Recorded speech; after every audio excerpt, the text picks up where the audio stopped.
Welcome to Colonize the Ocean podcast, where we discuss oceanic colonization, exploration, and education with your hosts Adam Jewell and Brendan Traxler.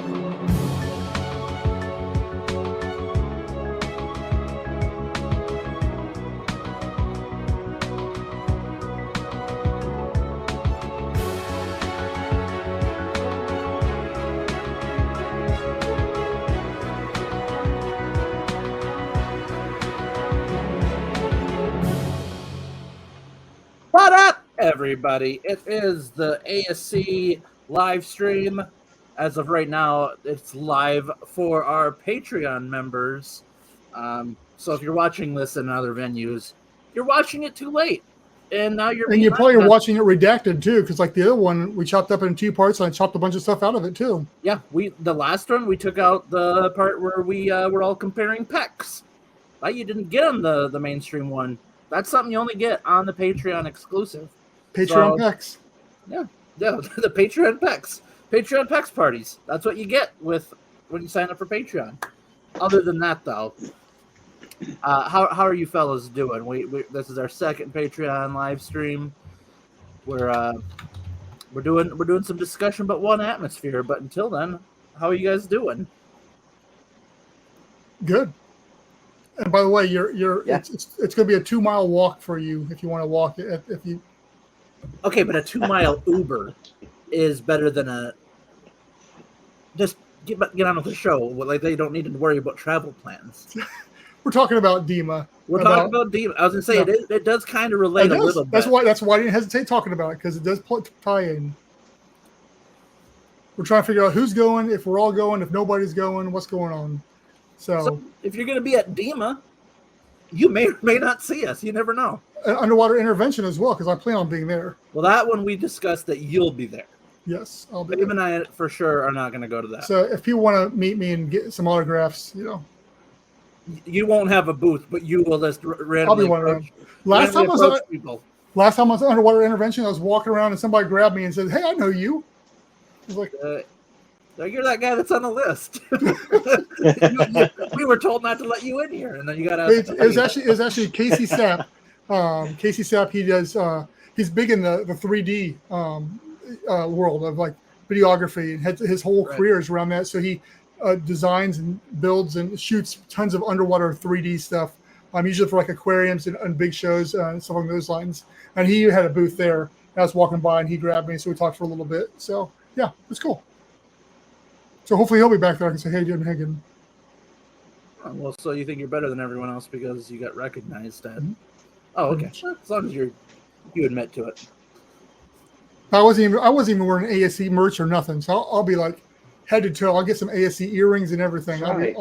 If I find out that you wear Batman stuff to either one of these conventions coming up, I'm done. I'm not doing it. Like, quit wearing your Batman stuff to ASC related things. Okay. Big cat frame, ASC glasses. Yeah. Yeah. I mean, look at the dedication of Babe. He's got his ASC shirt on right now. Yep. He's probably got an ASC cup around him right now somewhere. I don't. But this is okay. I'm done with. I'm done having him on here. Oh. Neither one of us have anything on. That's it right there. Yep. Yeah, I got a new Legend of Zelda shirt today, so I was wearing that. It was either that or my Bluey t-shirt, but I decided to go with this one. Anyway, theme today, Brendan. Living at one atmosphere. Yeah, so it's one thing I've been thinking about, especially as Babe and me were talking. There's a new game out called Under the Waves, and it's got underwater habitat you're staying in, which is really cool, by the way. It's a fun game. But it's one of the questions that keeps on coming back to us too, is especially in the Discord channel, people are always talking about the design elements and stuff along those lines and all kind of stuff. And how do you design and build for a one atmosphere environment? And I made slides. Ooh. So basically, up to this point in time, all the underwater habitats that have been out there have been ambient pressure, or for most of them have been ambient pressure, which means that they have to be matching the pressure of the water outside. So if you're at 3 atmospheres, the pressure inside has to be 3 atmosphere, and therefore you have to be what's the word I'm looking for? Saturated. Yep. Yeah. And so that means breathing mixed gases when you get deeper, but it allows for the access to the moon pool. So the great things about ambient is it's easier to design for because the pressure issues are negated somewhat because of inside versus outside. Whole lot easier to come and go. And so, that's why it's designed that way, is because most all of them have been for scientific expeditions and stuff like that, where they want to be able to come and go as frequently, as easily as possible. And you could do it, and we'll talk a little bit about how you could do it, but it adds much more complexity into it, cost into it, and it just was not necessary. So up to this point, I'm gonna stop you. Check your microphone. You got muffled there for a second. oh, did I? Yes. So I don't know if Yeah. your microphone was blocked or something, but No, you it's not. went muffled for a quick second. What Yeah. was I talking about so I can rehash that? It was literally the past few sentences, so you're good. You're good. Oh, basically, yeah, I was just talking about how we're going to, building an one atmosphere underwater habitat's possible. It just hasn't been done unless you can think of any that's been out there that have been a true one atmosphere habitat at any kind of depth. You think of any, babe? For one atmosphere? Yeah, that stayed, I don't think there has been. So I'm the Yeah. dumb guy of the group. Yeah. So what would like Jules be considered then? That one isn't even. It's technically 2, but even then, I think you can. Yeah, because it's still ambient. It might be 1.5. I don't know. But yeah, because you are still at pressure to the ambient outside. Okay. So it's probably the closest one, because you can still come and go and do whatever you want like you normally could be, without having to really worry about decompression times and stuff along those lines too. So because of where it's at. Here's another dumb question. So those places that have those like mega pools, like the diving ones, are those also do they also have pressures to them then? Like, so if you have like a 500-foot deep diving pool, like, meaning it's still an artificially created pool, like this is more of a gravitational deal in a sense. Like the deeper you go in a body of water. It's the weight of the water. Yeah. Okay. So it's weight that's causing the pressure. That's Gotcha, the easiest okay. way to describe it. So yes, it don't matter where you are, as far as, if you're in Earth's atmosphere. Just about how much water is above you. Right. Gotcha. Okay. And so the easiest way it's been described is every 33 feet is another atmosphere of weight, of pressure on you. 14.7 pounds per square inch. Ooh. So then you just keep on multiplying that per 33 feet you go, or 10 meters. And If you guys start making me memorize stuff like that, I'm out. Can't do it. I think the interesting thing that has come out from Dr. Deturi is he said he lost half an inch being underwater in pressure for 100 days. So it's similar to space. There appears to be some, physical aspects of being either in 0G or in a pressurized environment. So was interesting, I thought. Pulling up a quick thing on the side here. The Titanic was at 400 atmospheres. Yeah. Is at 400. I don't think it changed. Yeah. It's at 400 atmospheres. So thinking back to the whole Titan submersible thing, that's a lot. Yeah. That's 5,880 pounds per square inch. Yeah, So I can't think of any person like that can 3 bench tons, almost 3 tons per square inch. Yeah, that's a lot of pressure.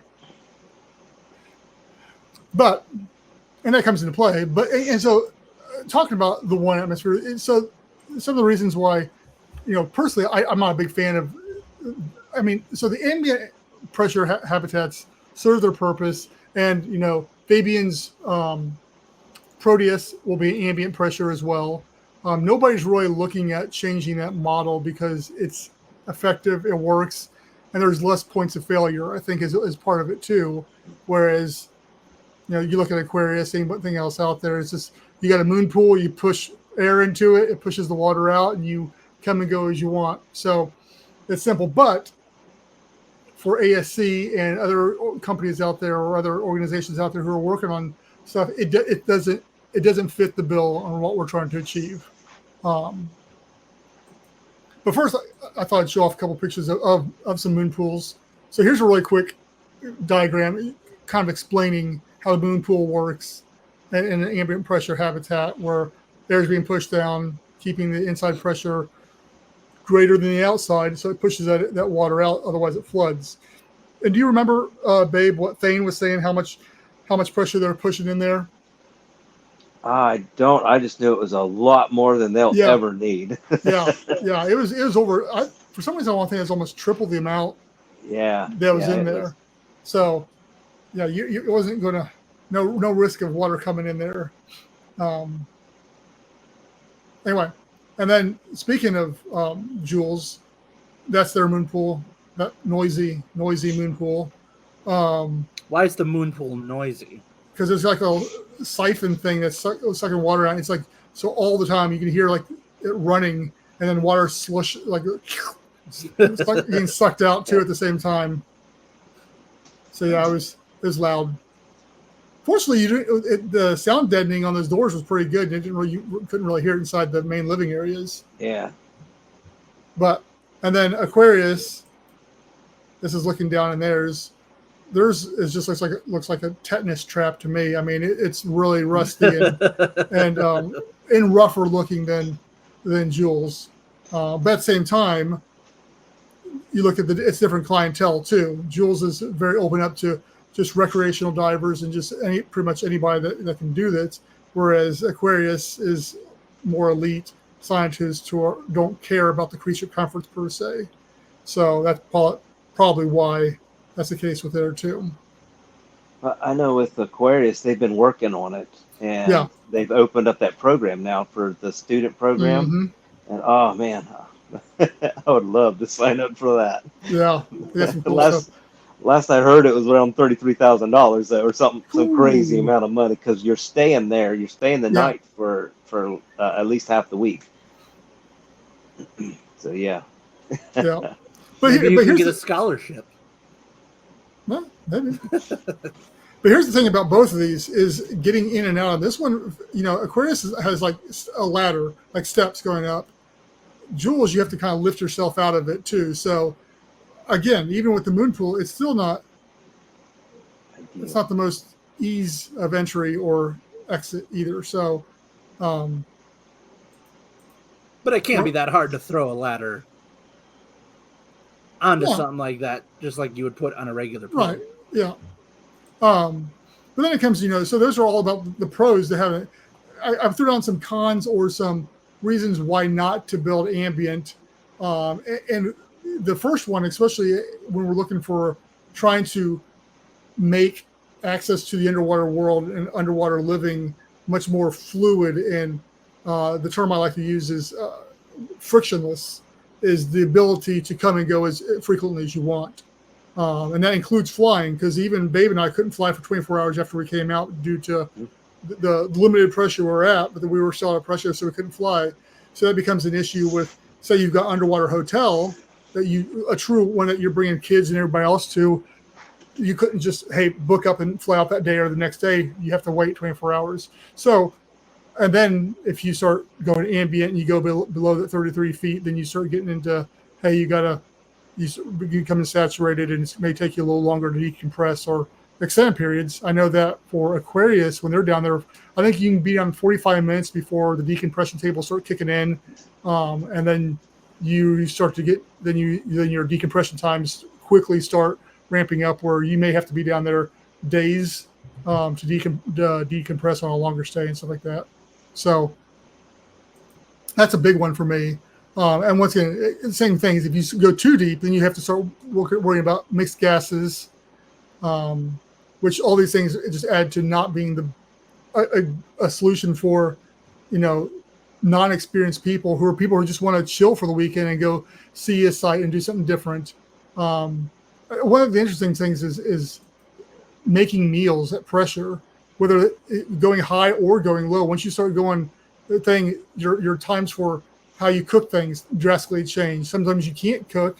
I know that when we lived in Guatemala, we were at a mile up, and it's like just your ratings for how long you cook stuff or the degrees you set stuff drastically changed. And that was just, here underwater, you start getting those pressure differences. It affects that as well. So little aspects of like that. And also you can't, everything's gonna have to be electric cooked in those type of situations. You can't have, you guess you could, but you'd have to have a ventilation, which then just ruins that oxygen you're trying to preserve as much as you want. And then, like I saw with Joe Deturi, is long-term health issues. What kind of health issues do we know? We don't know. Joe's still working on all that kind of stuff, but if he lost a half an inch in 100 days, what would that do over a longer period of time? If people are living down there for months at a time on a regular basis, what kind of health detriments? Now, there's benefits too, as Babe and I have talked in previous ones about the hyperbaric aspect of the thing. Obviously, there could be some definite health benefits to it as well. So it's a two-edged sword. So yeah, that's a bunch of the negative aspects of it. But so it makes sense. Because like I said already, that this is focused on a science community, and where stuff was completely okay with them. So yeah. You have anything to add to that, Babe, that I may have missed or overlooked? Are you wanting to explain any of the transitions? So you're looking at some kind of airlock system instead of a moon pool. To have ambient, or not ambient, but 1 atmosphere pressure. Yep. And that's that's a normal thing. That's I guess it's accepted because of something we talked about the last one, the sci-fi stuff. Literally, that was being talked about then, and everyone sees that all the time in some form. But your submarines are going to all have it, and any kind of a space ship or your space station will have airlock. So that's just all that does is, well, in this case, get rid of the water and make your pressure at what you want it to be, so that you can step out of whatever vehicle you're in and go straight into it. And that's that frictionless place right there. Yep. And so we don't, so anybody watching this, we don't talk about what we're talking about beforehand per se. But it's interesting you bring it up, because that's exactly my next point was to talk about that. And I was going to show off. So Martin Henke over in Turkey that I talked to, and here's how his airlock looks like for his design habitat. This is a side entrance, and that door closes and then pressurizes. Although he's really still focused on ambient pressure, but he said you could do a 1 atmosphere as well, because basically you walk in and stuff like that. And the reason I got looking at these was the Navy and the submarines, how they get the SEALs or the divers off is same thing. Here's a cutaway of that where they go in there, it pressurizes to the 1 atmosphere that the submarines are at, because they are always at surface atmosphere, and they can enter and exit that way by entering in there, pressurizing that area to the whichever they're going, and then enter or exit. And then an older picture of an earlier design of ASC, where we have the docking aspect for a sub to dock to the front of it. So like I say, there's different ideas on how to make an airlock system work, and that is the only solution for this. Well, I guess you could have like an elevator or a tunnel or something like that from the surface as well. But you get deep, that's not feasible. My whole thing with any kind of thing that's attached to the surface like that is it gives away your position. Not that I'm trying to be like super secretive or anything, but it's just one more thing sitting above the surface that you have to worry about. But completely off my notes, that's one reason why I like working with the seasteaders and a bunch of them, because they handle the above surface aspect so well, and that's what their focus is. There is a good marriage there for what we're trying to do and what they're trying to do, for them to be able to support us topside coming down. But yeah, so when we're talking about an airlock system, you can still have your moon pool, and like some of those showed, and you come up through the moon pool in your ambient room, and then you enter in through an airlock system into your 1 atmosphere rest of your habitat, and you just live life like you normally would, and then transition back out. For those people who want to dive down to it, I can see even ASC or habitats having both aspects, because if we want to have a scientific community aspect, you're still going to want to have that aspect to it. But I think by far the idea is to use what has already been out there, which is NASA and what they're doing with the space station, and have more of a docking collar where a sub can, which once again, it's very sci-fi, but I think that's the path we need to be looking at is how to have a docking collar that a sub can dock onto. People can just come and go as they want. Once again, it's that frictionless. How does grandma get there, and how do we make it so that anybody, regardless of your age or disability, can come and go into an underwater habitat as easy as they do here on land? And that's really where it boils down to, because scuba diving is going to cut it. An elevator would cut it, and a docking collar with a submarine would cut it. So that's kind of what one of the options there for us there. That would also kind of, in the challenge of the submarine thing, not just from the design of it, but also then from a business aspect, you'd have to form the correct kind of partnership with a submersible company to, like, these are the guys we go through for this type of deal, because they're the ones that manufacture the compatible docking thing with our docking. Kind of like when we talk about, in the world of like electric vehicles, on how some of them were having different chargers and different types of plugins and all that stuff. And now there's like a universal aspect to it. So that's just what kind of was going through my head when talking about that, is that you'd have to have that, like either a universal thing or the correct partnership with someone to make sure that you have it's a easy flow of connecting. Yeah, well, I was going to say, from a business point of view, I mean, if you had a single one but even if there's multiple different docking systems, it's just, we offer this side of it, we'll put this side of it on your module if that's who you want to use. Right.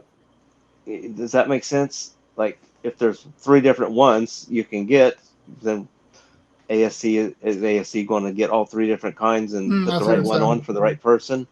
Because this one has the Chevrolet of that submarine, that one has the Ford of that submarine, right. But their docking things aren't the same. So yeah, it'd be awesome if it's all universal. That'd make it so much simpler. But then so you sell to this person, so we need to have the one for the Ford on there, and to that person needs the one for the Chevy on there. Yeah, I think what I like about both of those, Adam's analogy, I think it is correct, because you look at what's going on right now. Whether it's there's 2 basic standards here in the United States, and one was government mandated versus private mandated, and now the private one is slowly taking over. But fortunately for us, there's not really a government entity that would come in and mandate anything or be designing that or saying that for us. So I think it's whoever designs it first is really going to be the key holder for all that. And that's something that Martin and I have talked about before, is, hey, we want to make sure that as we're designing these underwater habitats, that we're trying to find somebody that will design a universal docking collar that we can both use. Because not only could you, and this is an interesting concept too, is not only would you be able to universally adapt a submersible to it, but you could universally dock 2 different habitats together too. Yeah. So if like Martin in Colomar Park, which he's changing his name, I think, to something else, and ASC, we have 2 different habitats. He's got like a human one, and we've got an energy one. You could dock them both together because we're using a universal interchangeable docking collar. What are you going to say something, babe? Just, it depends on how universal it gets, but would it be the same one on spaceships too? Yeah, Right. I think the key is going to be the diameter of it, because it's going to have to be big enough that you can walk through, put a door in the way so you can walk through it. Yeah. And I don't think the ones on the space station are that big, because once again you're in a floating no gravity, so you just float through a hole per se. But yeah, so once again, and from a business aspect, we don't have to be the ones that develop it, even though it'll probably be somebody like us that does, because we're the ones that have a need for it. But it could be a lucrative business for somebody else to come around and offer that as a platform for underwater habitats. Hey, but I guess time will tell.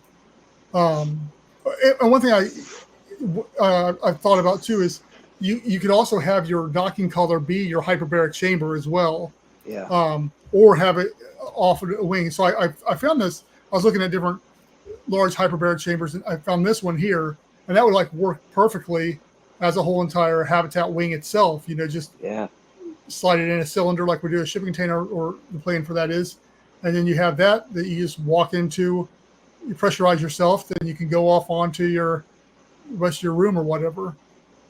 So there's options out there. And like I say, what we've said with all the technology exists. It's everything is there. It's putting them together and finding the funding for it. So that's kind of where we're at with the whole thing. Is we can design and we can make anything work.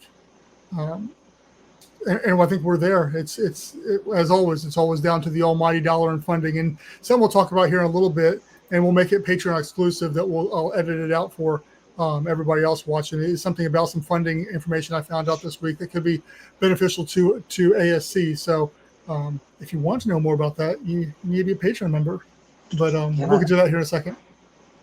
Can I add something in about the docking collars and stuff? So you look at your commercial divers, because they're all using a docking collar on the bells and stuff to hook onto their hyperbaric systems in their ships or whatever platform they're using. Right. So there's a collar right there, and that makes me wonder, are those a universal thing? Oh, that's a good point.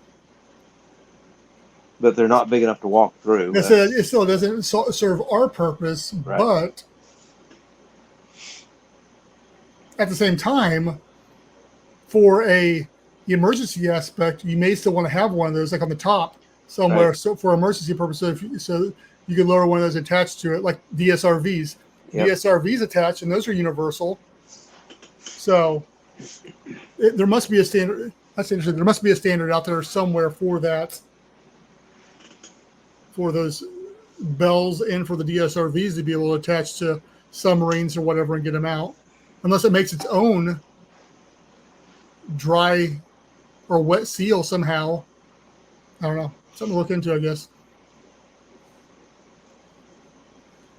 What you think, Adam? You've been kind of quiet. I'm just absorbing it all. Yeah. That's the great thing about having Babe in it. He's a lot smarter than I am with this stuff, so he can actually have great conversation with you.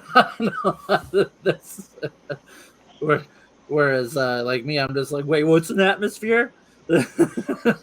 I just buy books and use them as pillows, and some of it gets in there. That's there you go. I should try that. Yep. But no. Did you guys have anything else to add to that? Because really, that's about all I had as far as. I knew this was going to be a shorter one, especially since it was a Patreon only, and we weren't going to have a bunch of interaction on here.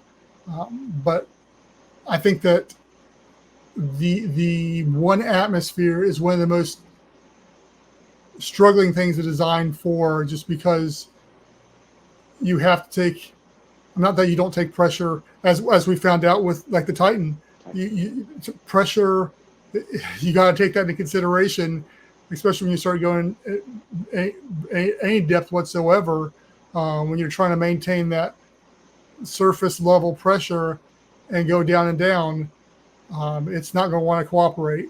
And so figuring out how to build strong enough to go deep enough, and then therefore how to get people in and out of it. I think we've got some good ideas, and I think most of them were discussed on here tonight. It is, but to me, it's always hopeful because it's already being done. It's just they're in submarines Mhm. instead of stationary housing, I guess. So it's Yeah. already done. That the possibility that factor isn't even there. Right. It's not. It It's is not. Yeah. It's not. There's no new science on it that has to be discovered or designed around. It's just making it larger or making it. It's basically all it is. Making it more everyday. Yeah. Too. I mean, just, yeah. And how do you sexy that up to make it visually appealing as well, while keeping the functionality to it as well? So like the game we've been playing, he comes straight up and he's got this beautiful place, but I don't know how deep he is, but he's ambient wherever he's at. And that is the ultimate goal, is having that one atmosphere at a depth where you don't have to worry about breathing helium or worry about getting bent if there's an emergency or something along those lines. So anyway, for our Patreon exclusive conversation. But anyway, so that's all the stuff that's coming down the pike. Down the pike, you say? Yes. Anyway. Those are all exciting things to look forward to. Yes. Yeah. So, unless there's anything else we wanted to cover, we can wrap her up for the evening. Make it a short one. Yeah. I don't got anything special to add. I don't believe.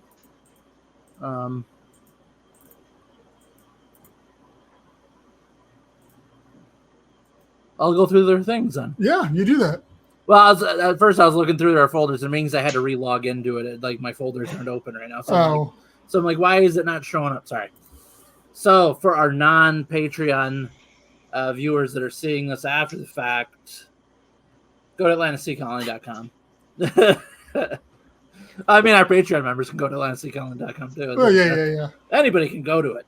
Anybody that has internet can go to it. It's crazy. It's public access. Well, you can probably mail me like letters, and I can print off pictures of it and like mail it to you. But how are they going to find out your address, bro? Oh, that's true. Not that you have that on your website, but that's not. No. AtlanticSeaColony.com. You can go there. All of our socials are up there: Facebook, LinkedIn, Instagram, Twitter. Sorry, X. We're gonna get in the habit of saying that. I don't know if I'm ever gonna be able to. YouTube, and our TikTok is on there as well. So any way that we can interact with the world, there's a way we can do it. We're on that platform more than likely. And our podcast too, which we put out every week now. Yes. There's a little usually 4 or 5 minute when I put it out every Monday. Well, and I haven't talked about this in the past few live streams, but you also have a resource section on the website of books and podcasts and YouTube channels, stuff like that. So, if you're interested in this kind of thing, go to there, look at the resources and all that, and you can find some interesting venues to keep researching. So, and as far as I've been talking about this for months about redoing the website, and it's just I'm never happy with anything I do as far as the look of it. So, if people got a website out there they really like the looks of, I'm all ears. I've been messing around with some different designs. I'm just not happy with anything. I'm just never happy. That's a deeper issue we're going to talk about after we go fair enough. off live here. There's nothing wrong with the website. Also, Discord. Yes. It's a great thing. You can find the link to that on the website as well. We have plenty of members on there that constantly join the discussion. I was actually just trying to pull up to see how many members we do have. I can't pull it up quick enough. 50-something. Yeah, so we got a little community in there, different aspects of that. And then going through that, I'm actually gonna hold on before I get to that. AtlanticSeaColony.com/merch. Thank you, babe, for being our model once again. He's got the ASC tie-dye shirt. He's got the ASC water bottle right back there. Repping the brand for us. AtlanticSeaColony.com/merch. Get yourself a t-shirt, water bottle, mouse pads, whatever it is. We got it all there. Kids' clothes. If you don't want to wear our clothes, give it to your kids. We have that stuff. I gave a hoodie to my niece, and it's been lost now. I don't know where it's at. So maybe don't give it to your to kids. Well, you know. I would like to rewear my hoodie, and nobody knows where it went. So if she sees this, she'll swear up and down she never had it. But we'll figure it out. Okay, and that patreon.com/Atlanta Sea Colony. So if you're viewing this live, well, you would already know that you are, but it's because you're a member of Patreon. Pinch yourself to make sure. Yeah, pinch yourself. This it's a fever dream. Yeah. But if you're only viewing this after the fact, how boring. No, I'm kidding. But to interact with us live and to get exclusives and be able to have some exclusive access in the Discord as well, patreon.com/Atlanta Sea Colony. We got different tiers in there, but you can get all the stuff that you need for just $5 a month. I mean, why not? Why not do it? God. Okay, I'm kidding. And of course, thanks to our current patrons, we got Brian Acosta, Matthew Cathy, Martin Reese, S. Babe Hyde, and yours truly, Adam J. The man. Otherwise, this was the Patreon exclusive. So if you're seeing this on Facebook and YouTube after the fact, you missed the Patreon pecs thing again, because I'm sure you're not seeing it on that one, but it was cool this time. It was really cool. Got pretty intense, but other than that, I'll put a graphic up for the Patreon only stuff. It's like Patreon pecs exclusive. Then people are going to start signing up, be like, "Hey, man, where's the pec stuff?" Yeah, that's the whole reason. I guess if it gets more members in here, we have to do it. We'll have to make it OnlyFans just for the pecs. Yeah. I swear, if we get more memberships on OnlyFans than we do this, I'll be a little upset. Oh, whatever it takes, I guess. Anyways, guys, thank you once again for joining us. We will see you in another 2 weeks, and be good to one another. Yes. See you guys later.